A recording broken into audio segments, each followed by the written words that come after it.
All right, guys, we got a video from Jubilee. It's a middle ground video between trans women and conservative women. And the section we're entering on is the ability to give a birth a woman's greatest strength, agree or disagree. Now, there's women out there that say that issues like these aren't for men, but I just want to say this is definitely an issue for the fellas because we have to choose girls we want to be our girlfriends, our wives. If women aren't acting like women, then men will have a problem with that.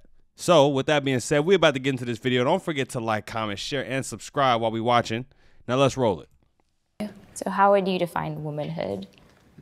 You sound like Matt Walsh.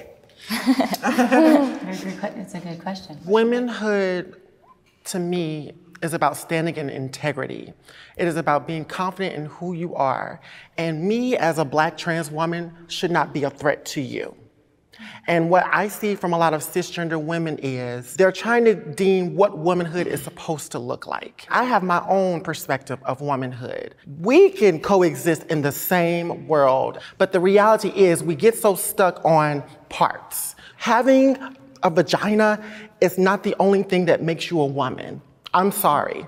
It takes integrity, it takes courage, it takes lifting other women up. It takes those things to begin to defy womanhood, and there's so many other different things. Can I ask you a question? Sure.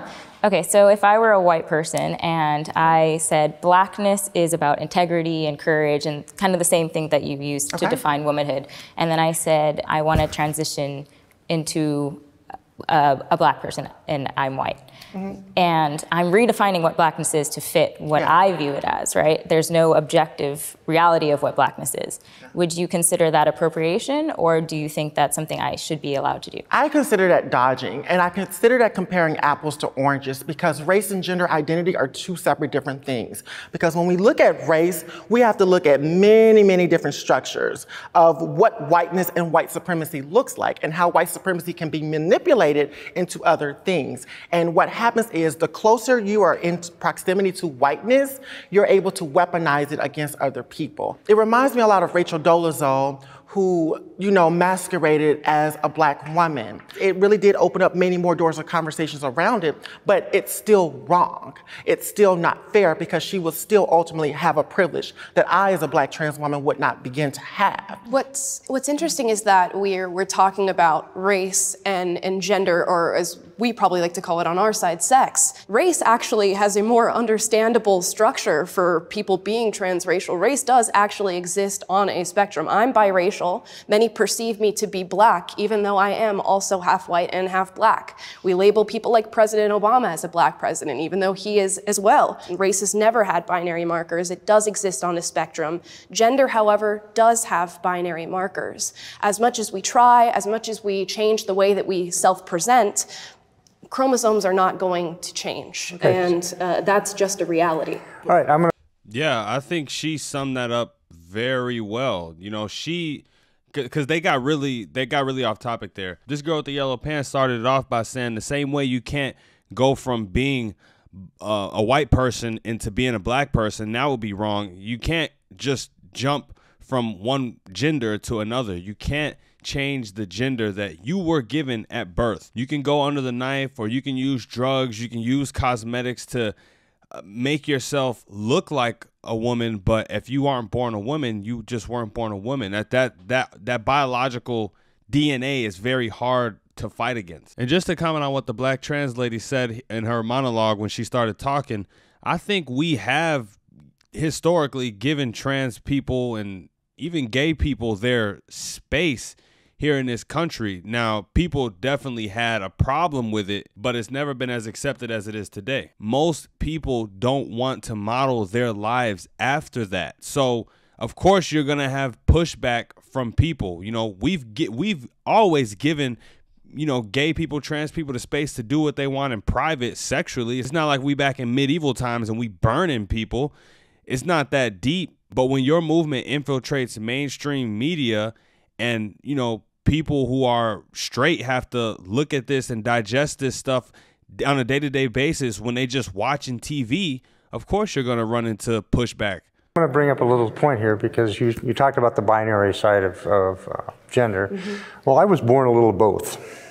I believe I've never had my chromosomes checked, but since I fathered 2 children, I'm assuming I have the correct male chromosomes. So I was intersexed, and there's a lot of reasons that happens, none of which are well studied or understood, but a friend of mine in the pediatric trauma world says about 1 in 150 kids come out with some degree of ambiguity in their gender. For me, that appeared as always feeling out of place. And for the first week of my life, I was in the surgical wards at Naval Hospital in San Diego getting pieces of me cut off. So, and then they gave me testosterone for the first 11 years of my life. I wish the world were truly sexually binary. It would make it so much easier.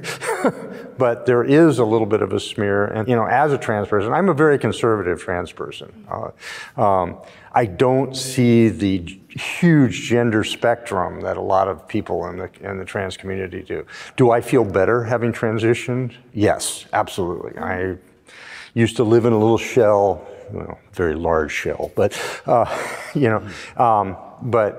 now I'm much more open about who I am. Is that the only thing that generally defines a woman? No, I don't think that is the only thing that generally defines. I think it's very smart that they brought this person because, like he just said, for every 150 normal children born, girl or boy, there's the one outlier where there's, an example of intersex. They're born with a biological anomaly in their DNA. It's not normal. That's very different from people who transition after they were already born. That's two totally different stories. Right. I think there are a lot of women who may be on our side of the argument who will try to maybe invalidate your experiences by saying you can't give birth or you can't have a period. And while those things may be true, I'm sure there's a lot of other different struggles that you all are going through. And I would truly believe that you probably are highly discriminated against in our society, and it is hard to be you. It is hard to go through the things that you go through and have to deal with some of the responses that you get from people. And it's not a struggle that I would wish on myself at all. Not a struggle I wish on my worst enemy. Trans women should be allowed to compete in women's sports. And that's where I'm gonna stop this video, you guys, because we just did a video on trans women competing in women's sports. I'll let some time pass before we look at another one of those. But let me know what you thought about this conversation. Don't forget to like, comment, share, and subscribe on your way out the door. Until next time, you guys, I'm out of here. Peace.